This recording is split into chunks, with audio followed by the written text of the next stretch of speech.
Europe 1, le journal de l'écho.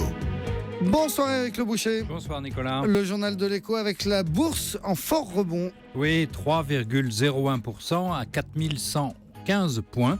Les marchés sont la conviction que les banques centrales vont intervenir. C'est arrivé d'ailleurs en Chine. Le gouverneur de la Banque de Chine a déclaré ce week-end que le yuan, la monnaie chinoise, n'avait pas vocation à se dévaluer. Il infirmait ainsi le sentiment des marchés internationaux que Pékin avait au contraire choisi la dévaluation comme stratégie. Du coup, le yuan a gagné 1,2% ce matin, sa plus forte hausse depuis la convertibilité partielle en 2005. Et à ce bon vent venu de Pékin s'est ajouté celui de Francfort. Mario Draghi a indiqué qu'il ferait ce qu'il faut à la fois pour améliorer la conjoncture et pour sauver les banques italiennes. Tout ça a poussé l'optimisme sur les places financières. Notez que Wall Street est fermé pour President's Day. Le chiffre du jour.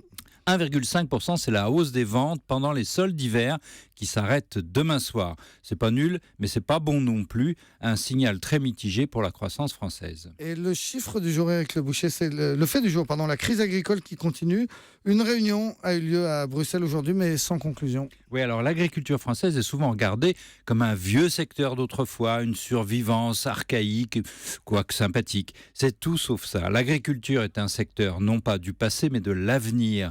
Il éclaire les enjeux du monde de façon très nette, la hausse démographique, il faudra nourrir 9 milliards d'êtres humains, alors que le climat se réchauffe et qu'il faut changer de technologie pour passer de la chimie intensive à l'agrogénétique durable. C'est tout le 21e siècle qui se concentre dans l'agriculture et la France a complètement raté le coche. Pourquoi ? À force de regarder derrière, Jacques Chirac, ministre, Premier ministre, président, a toujours dit aux agriculteurs « Ne vous en faites pas, je suis là, je vous protège ». Du coup, pendant que les autres adoptaient des méthodes capables de faire face à la mondialisation, par exemple les Allemands, les céréaliers français ont bougé, mais pas les éleveurs qui sont restés immobiles. Aujourd'hui, une petite partie de l'agriculture peut jouer la qualité, prix élevé, circuit court, consommateurs prêts à payer.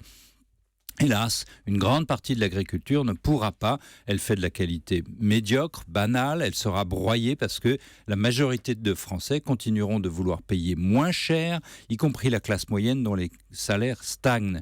Les pressions sur les grandes surfaces où les aides publiques ne réussiront jamais à renverser ce mouvement profond, c'est illusion. Merci beaucoup. C'était le journal de l'écho d'Éric Le Boucher.